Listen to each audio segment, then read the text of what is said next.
Na aula de hoje a gente vai discutir então começar a discussão sobre o movimento sobre a ação de forças centrais. Eu vou fazer um apanhado histórico, né, que vai merecer um vídeo inteiro, e eu vou comentar depois alguma introdução mais da importância para a física como um todo, e na sequência a gente vai começar a entrar com os aspectos mais matemáticos, resolver o problema em si.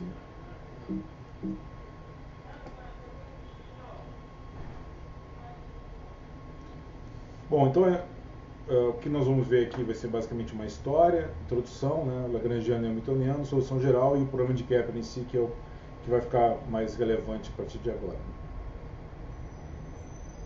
Então vamos começar com a história. O que acontece, né? Alguns planetas, em especial Marte, né, que está demonstrado aqui nesse vídeo, ele descreve um movimento em relação ao fundo fixo de estrelas. Então vocês estão vendo aqui, a gente tem ao longo do ano, né, as várias posições que Marte ocupa. Tá? E até ele ter esse movimento retrógrado aqui, né, que ele avança, depois ele retrocede nessa fase aqui, depois volta a avançar de novo. Então, isso dá obviamente não é algo que a gente possa observar em tempo real, né? É necessário olhar isso ao longo de um ano inteiro.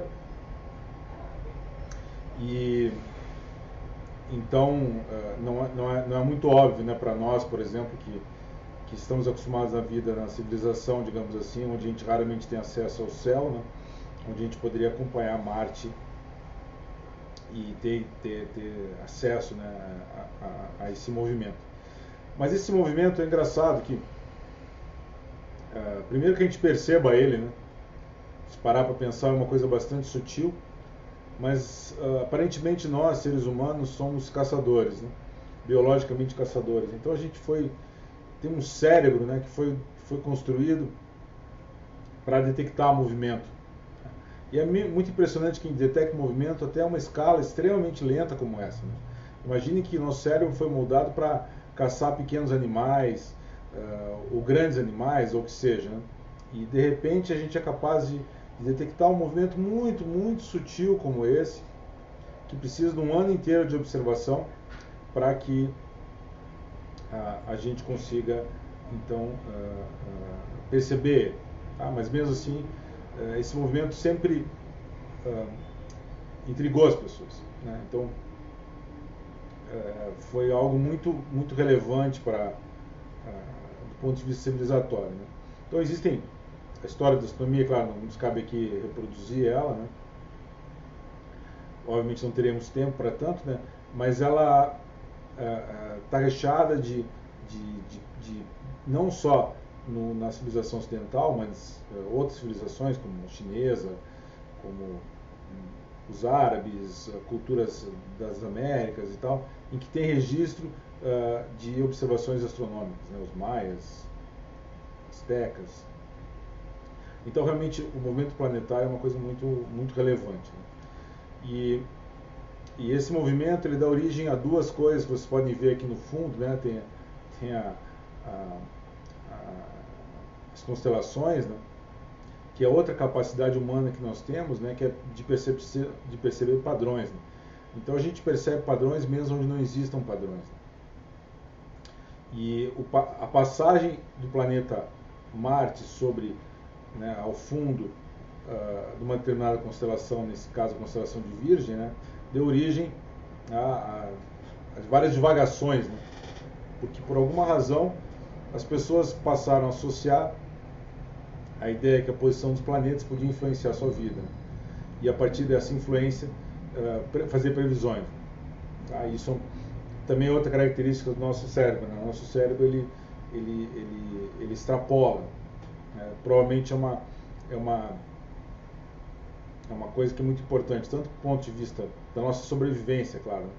Tanto do ponto de vista de formar ligações sociais, né? Como a de prever, por exemplo, o movimento de animais, ou prever condições para que a gente possa fazer agricultura que, ainda que no caso da agricultura não necessariamente tenha evoluído para isso, né? Mas a capacidade de prever o futuro é algo que é intrínseco ao nosso cérebro, né? Ele tem essa capacidade, e isso é importante para a sobrevivência em vários contextos, né? Então, essas teorias, né, que então começaram a discutir qual é o papel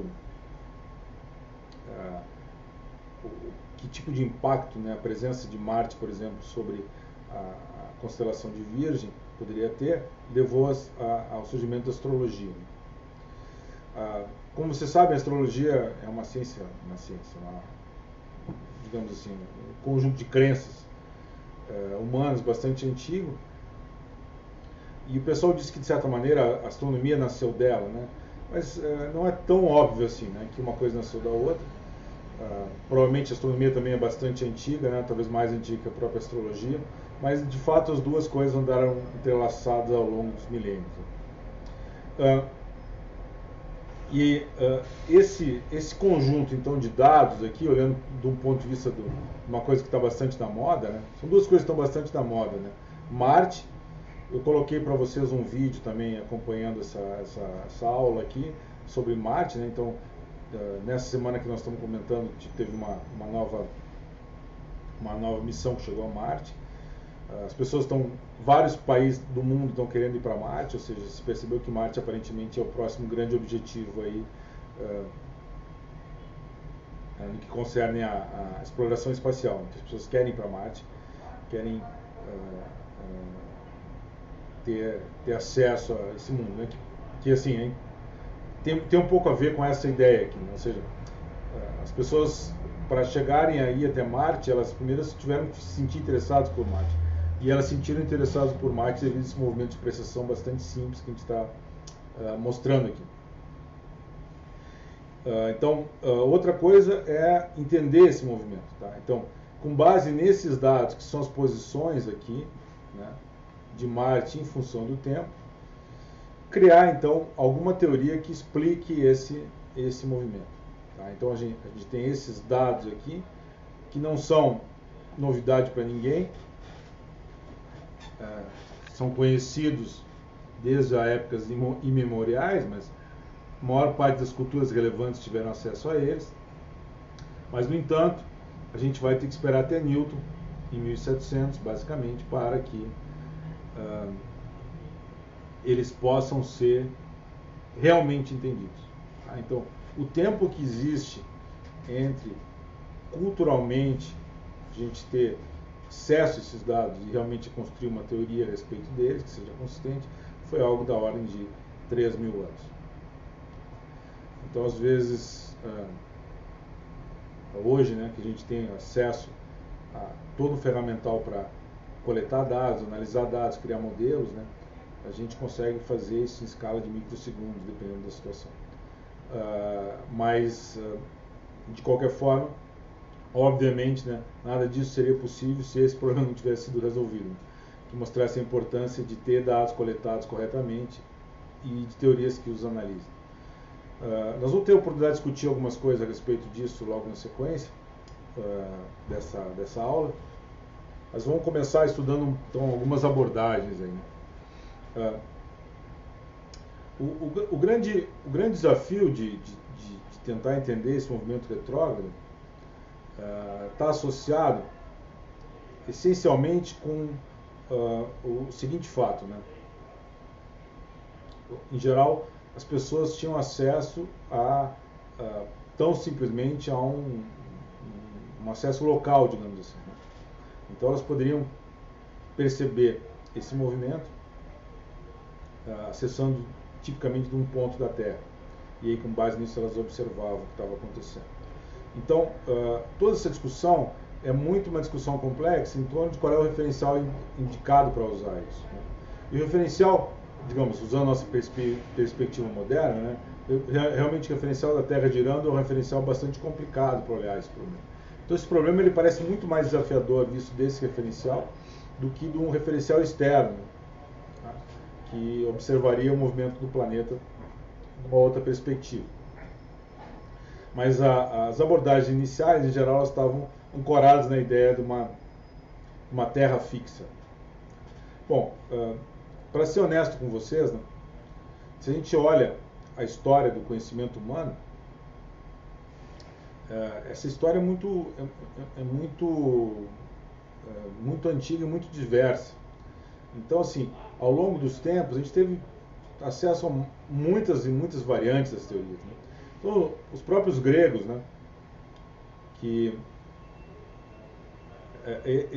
os gregos eram um povo comerciante, né, e eles navegavam por uma boa parte do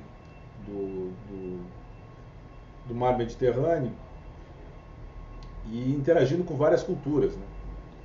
Os fenícios, os turcos, que hoje chamaria de turco, os egípcios, os romanos, os italianos, né? Eles tinham uma rede de conexão muito forte. E eles acabavam, né, se apropriando de várias dessas visões de mundo, né? E acredito eu que muito do que a gente chama de descobertas gregas muitas vezes foram apropriações desses povos aí que estavam espalhados por vários lugares do Mediterrâneo. Mas os gregos então nos forneceram várias abordagens, né? Então os gregos propriamente ditos já tinham não cabe aqui ficar citando um monte de nomes, né? Mas tinham gregos que acreditavam no modelo heliocêntrico, que o Sol seria o centro. Outros acreditavam que a Terra seria o centro. E variantes disso também havia. Tá? Então, na verdade, essa diversidade cultural ela acaba, e científica ela acaba, ao longo do tempo, perdendo um pouco de espaço, né? Porque ela é confrontada com um grande gênio que é Aristóteles. Aristóteles realmente é um gênio universal, né? É difícil alguém ter dado contribuições em tantas áreas como ele, né? Ele foi o fundador da lógica moderna, ele teve participações importantes na física, na biologia, na teoria da composição musical. Ele realmente era o que a gente chama de polimata, né? E ele é um defensor da Terra como origem do sistema, né? Porque o Aristóteles era uma pessoa muito ligada aos sentidos, né? Ele era uma pessoa que acreditava muito na observação. Ele não era um grande fã das teorias, né? Então ele achava que o universo tinha que ser descrito a partir de conceitos que eram observáveis diretamente. Em contraposição ao colega dele, Platão, que tinha uma visão mais abstrata, né? Que na verdade os sentidos eles só nos entregavam informação equivocada e que na verdade as teorias é que deveriam formar a base do conhecimento. De qualquer maneira, a visão de Aristóteles ela foi muito bem sucedida e ela acabou explicando, até porque ela de certa maneira é uma visão mais fácil de ser tolerada, tá? Ela é uma visão mais próxima da realidade direta das pessoas. E o que dizia essa visão de Aristóteles? Eles achavam que a Terra é o centro do universo e a Terra era um locus primordial, entendeu? A Terra, as coisas eram atraídas para o centro da Terra porque o local